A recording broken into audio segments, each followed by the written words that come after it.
what I call the heart-centered, inspiring leadership. That's the next logical step. We're not like 10 years away from that.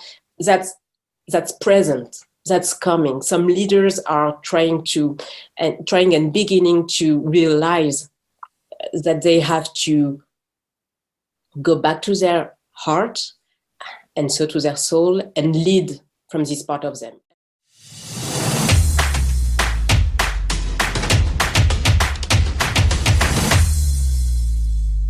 How many friends have you got who are miserable in their corporate careers, while deep in their heart they feel like artists? Check out the first part of this conversation with Estelle, who's so openly sharing about how she left her career in ecological business that looked so cool on the outside, but then after several rounds of burnout, rediscovered her long-forgotten passion for big stage, writing and singing.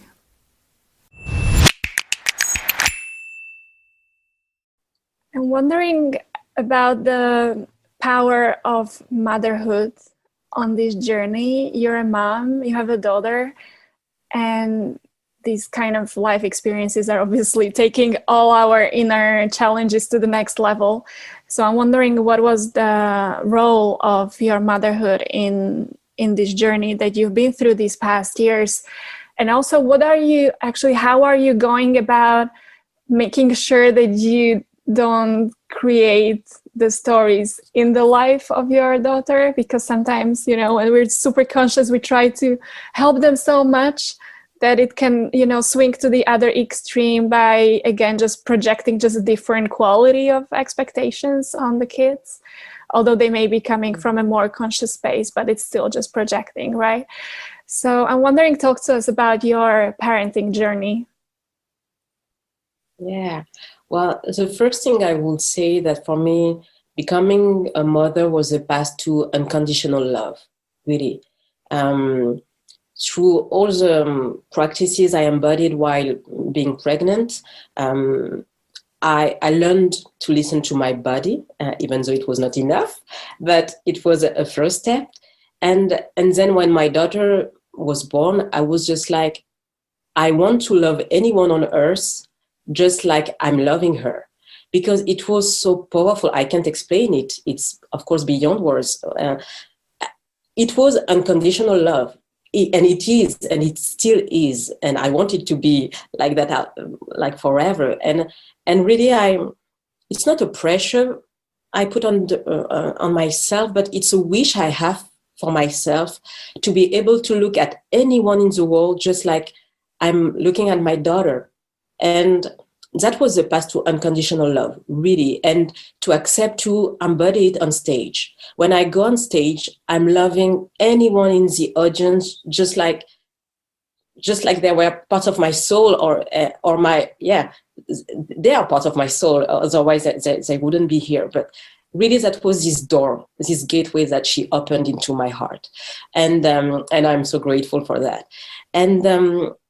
And you mentioned that as parents, we could project on our children. And I think it's a great risk. For me, if one of us is a teacher, she is a teacher. She's so much closer to her soul and so much more connected to herself that the only thing that I have to do is to base her into love, into unconditional love. That's all I have to do, and that's what I'm trying to do. It's not saying that I don't say no or anything to her, because sometimes it's for her own safety. But in our relationship, I just consider that she knows everything she needs to know, and she will, just like I did, remember into this life experience what she has to remember and what is true for her. And if I'm not projecting on her some wishes or dreams or aspirations or spiritual or material or emotional or of any kind, if I'm not projecting and if I'm just letting her grow, she will find her way. She will. And as little as 3 months or 6 months, I could already feel her personality. I could feel what she was drawn to and what she wasn't drawn to. And as a child, she would say yes or no, and it's clear for her. And if I'm not here saying, are you sure? Are you? That's clear for them. And so the hardest part for us is to step back and is to accept that as parents, we don't have so much work to do. But as we have been trained to think that we have to learn others, to teach others, to even to inspire others, we think that we have to do something. No, we have to be present is enough. I'm wondering what is the next level of this conversation for the corporates, because you've spoken about how unaligned, obviously, the cultures often are. When people don't resonate, the staff don't resonate with the values that the organizations live, and through the transformations that many people go, they tend to leave the corporate career simply to live a more heartfelt and aligned life.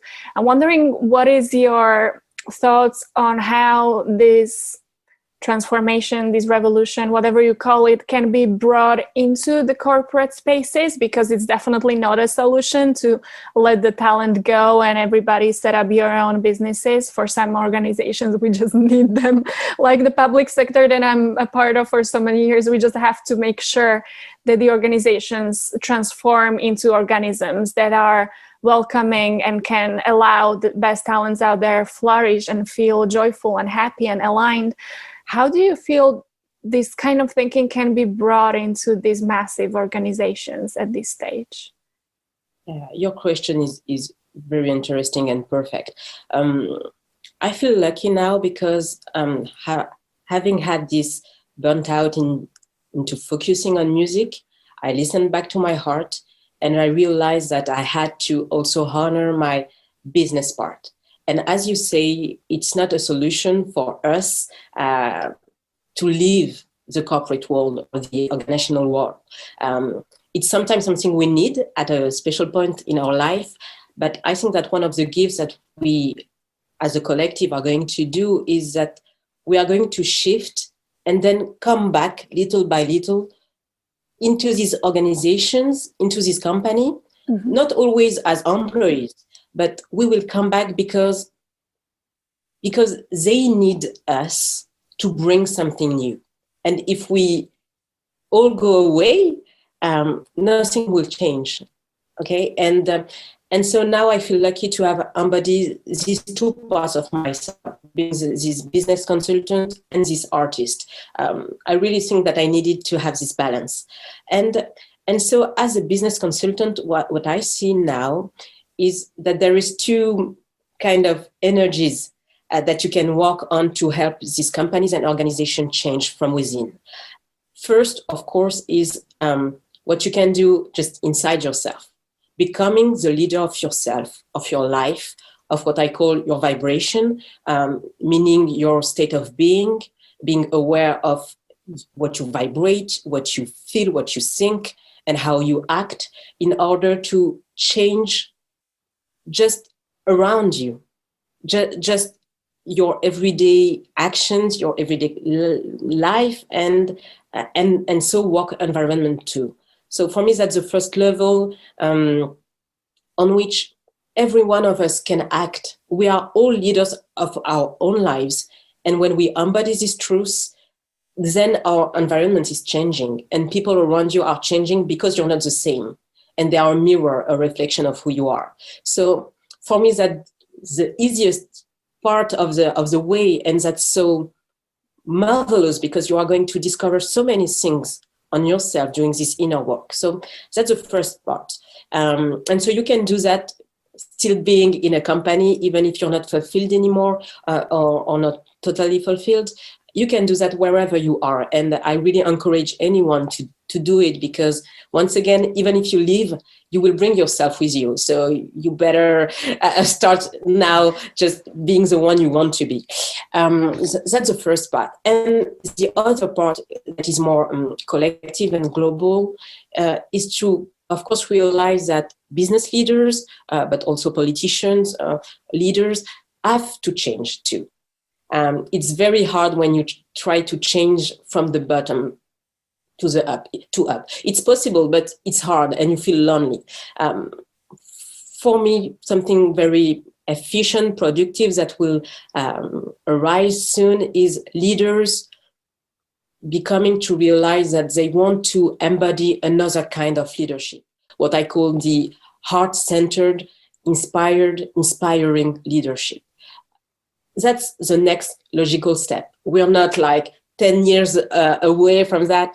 That's present. That's coming. Some leaders are trying and beginning to realize that they have to go back to their heart and so to their soul and lead from this part of them. And even for them, because they also under pressure.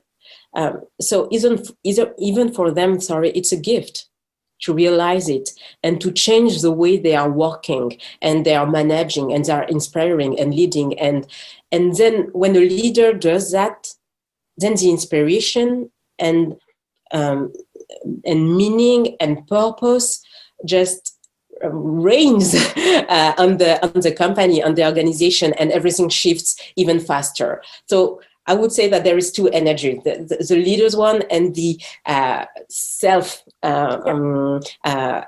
one. And so for me, both are important. And really, I'm happy to come back to the corporate world, having this new understanding of how we functionate and operate as souls, as minds, and as bodies, and how we can integrate all that into our work environment. You shouldn't be a very soulful person at home and be a very disconnected person at work. You can't live like that. It can't stay like that for a long time. You will get disconnected too much, too far. And so we have to bring these soulful, heartfelt feelings to work, to organization, to company, and change the meaning of being charismatic, of being a leader, of being inspiring. All that doesn't come from force, from authority as top-down authority. It comes from inspiring something, from vibrating something. I've never felt the need to be hard on someone or to be mean to someone. You can be respected just being aligned and being at the right place at the right time and choosing the right words. That's the kind of leader you want to be. And it's easier. It's way more powerful. And sometimes you don't have to do anything. Just working on your vibration on your state of being will make you emanate something new. And you will see people change around you, showing self-respect to them and to you, showing engagement, implication, and you won't have to do anything, but just you having changed yourself from inside will bring people to change themselves. And for me, that's the easiest way to do. Well, and that's funny. So why not try? Amen. Thank you so much. Beautiful last words. Oh, and I had one more bonus question. As a speaker, talk to us about stage fright. How does failure look for you as a speaker, as an artist? Are you scared of blackouts? Are you scared of throwing a show and nobody showing up? We've all had those, massive failures in our public speaking careers. Give us some wisdom around public speaking and failure.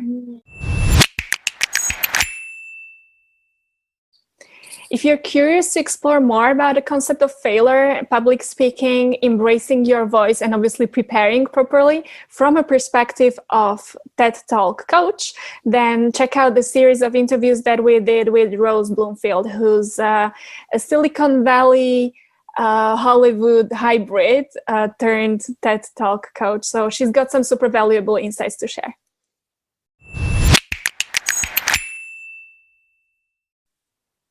I'm not really a good example about all of that because I don't have this kind of fright, And so I told you that sometimes you have to experience things to be able to share and teach. For me, when I'm on stage, it's not about me anymore. So I consider that anything that can happen in this present moment is the right thing that needs to happen, not for me, but also for the audience. So if I forget my text, if I fail or do anything that might seem wrong, for me, it will inspire people to dare and do. So that's okay. Once I'm on stage, it's not about me anymore. So I don't have any fear. I just trust, and I know, and I can feel that I'm supported by bigger than me. And so at this point, anything that is happening is right and is okay. And I'm learning to bring that into my singing part, because I don't have any issue talking on stage, but singing on stage was a very big step to take for me. And so, well, that was a personal challenge to overcome. And so I had to learn and to bring this wisdom into my singing part, and realize once again that if I have a false note, or if I'm not on rhythm for any kind of reason, that's okay too. Because me showing on stage, singing, even though I'm not thinking that I'm a master at singing, is already something that can inspire people to dare and try. So well, yeah, my only advice would be to defocus from yourself. Don't think that you're on stage for your text, for your message, or you're on stage for your vibration. That's, for me, that's the biggest truth you can realize. It's already done. It's already done. All your vibration has made you arrive at this point on stage. And so you just have to surrender. And if you forgot a word or anything, most of the time people won't realize it. So you will be the only one to know it, you and your stage director.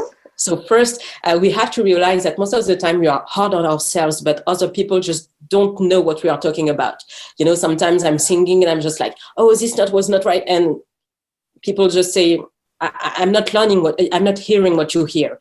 So when you become professional at something, or when you acquire more and more expertise, you become harder on yourself, and you tend to forget that other people haven't this level of expertise, so they won't realize what you're talking about. So first, you can just be easy, because most people will just be totally okay with what you are doing.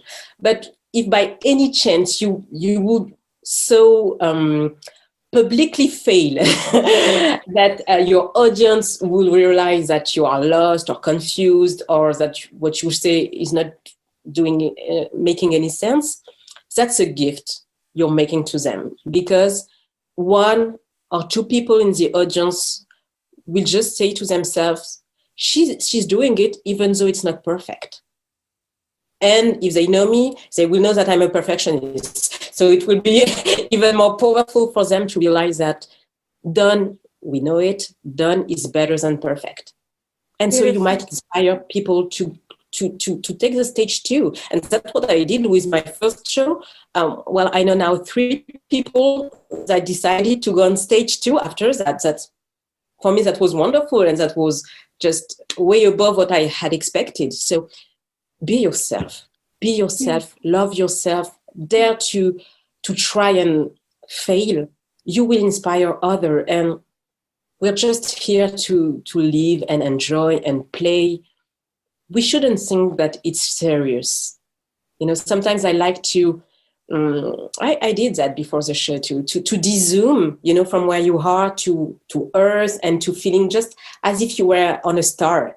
And just remember that from a star perspective, there is just this massive earth, and nobody is seeing you. And what you are living at this moment in time is just quite nothing.